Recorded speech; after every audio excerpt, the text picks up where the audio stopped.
na pag-atake mula kay Don Trix ay nakaligtas nga ito. At agad naman napansin ni Gon ang nangyayari. Ito nga ang kinagugulat ni Kite. Mula sa malaki at malapad na katawan na abilidad ni Don Trix ay nagbago nga ito sa pagkanipis ng katawan. At wala nang ano-ano pa'y kumilos na agad etong si Kite dahil alam niya nga na hindi natatalo basta-basta etong si Don Trix. Kaya naman inilalabas niya na nga talaga ang lahat na makakaya niya. Nilalabas na nga ni Kite ang lahat ng kapangyarihan niya sa pagiging Chimera Ant.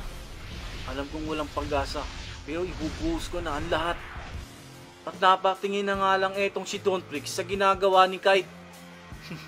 Ano naman kaya ang ginagawa niya?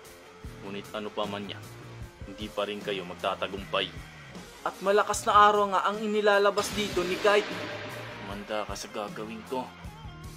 Kaya Gon, ngayon na ang tamang oras.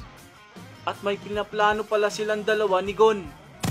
At agad namang pumesto si Gon para sa gagawing pag-atake nila ni Kite. Agad na nga itong nag-ipon